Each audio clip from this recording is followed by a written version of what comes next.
Welcome to the 10-Minute Mind Shift Podcast. I'm your host, Janet Cagle, certified life coach, weight loss coach, and lover of all things related to upleveling my life and yours. My goal is to help you get one step closer to your goal, whatever it is. My goal is not to keep you wrapped up in self-help all day, just 10 minutes. And who doesn't have 10 minutes, right? Hello, friends, and welcome back. This is episode number 97 and 5 steps to taking a planned break. Having goals, achieving goals, and setting new goals is an excellent vehicle for growth. And I'm always blown away by the idea that you are 42% more likely to achieve a result when you simply write it down. You don't even have to read it every day. Just write it down.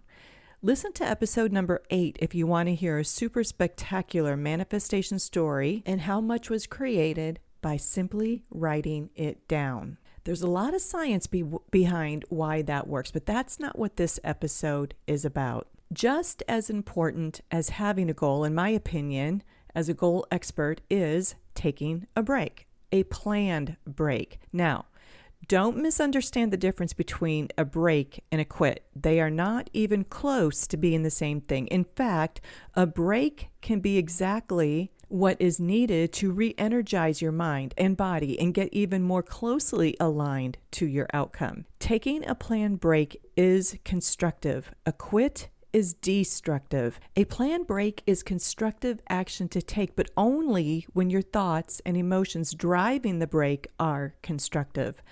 Planned breaks can give you the space you need to gain perspective. As humans, we feel like things have to be all or nothing. Our brains like to convince us that if we take a break, let the gas off the pedal, so to speak, then, well, you can fill in the blank with all the negative self-talk your brain will throw you. I'm a quitter. I'm going backwards. People will get ahead of me. This will slow me down. Here is what I want you to know. The opposite is true. Taking a planned break is the equivalent of resting your muscles between sets or even working different muscle groups on different days.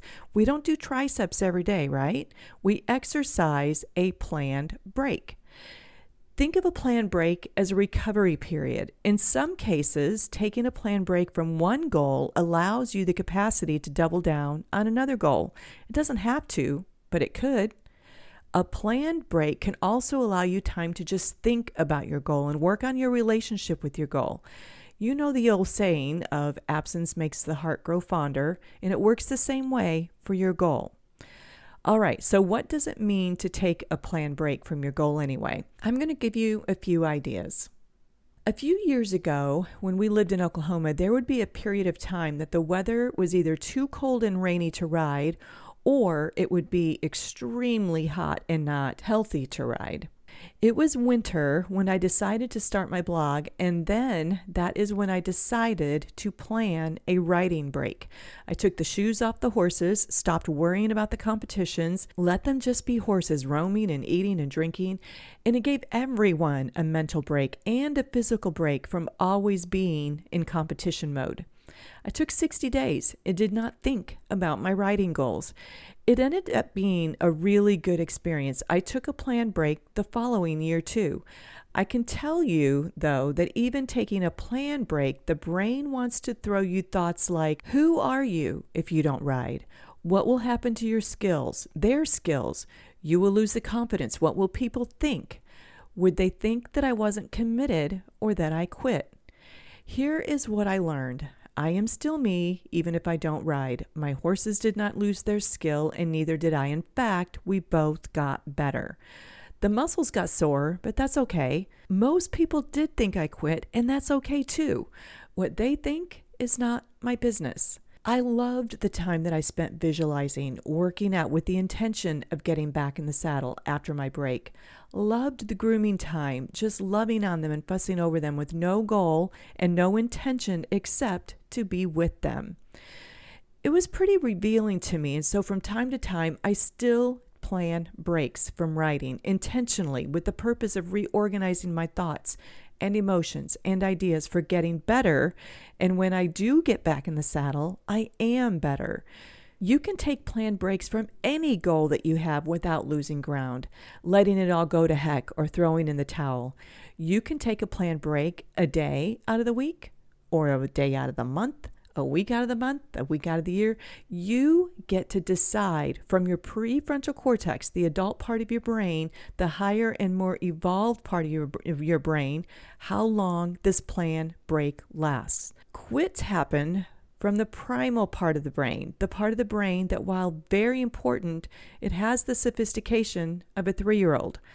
You can easily imagine a 3-year-old getting upset and throwing a fit when it doesn't get its way, or getting something fast enough and just saying, I quit. I have spent a lot of time over the past 2 years on this podcast talking about the mindset of setting and achieving goals. So today, let me talk about the mindset of taking a planned break and exactly how to do it.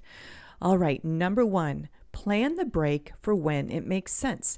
I don't plan breaks during peak show season. I plan it for a time that makes good sense. There's no need to be silly about this. When does a break seem appropriate for you? Number 2, if you're going to plan a break, plan for your brain to throw you thoughts that don't serve you. Jot them all down and decide if you want to keep them, or construct a thought or two that does serve you. Don't let your brain bully you into thinking that you should be doing anything else except exactly what you are doing, when that is exactly what you have planned. One of my favorite humans has decided not to work outside of the home right now, and so she's taken a career break. She isn't quitting her job. She's taking a planned break from her career so that she can invest 100% into the goal of being a mom. My coaching to her is to love every minute of it, and don't let your brain bully you into thinking you shouldn't be doing exactly what you are doing right now. It's your plan. Do you see how this is different than acting at the effect of the lizard brain and getting fed up and with juggling it all and just quitting? Remember, this is a plan break. You aren't indulging in thoughts and emotions, and you are not at the effect of your brain. That's the difference.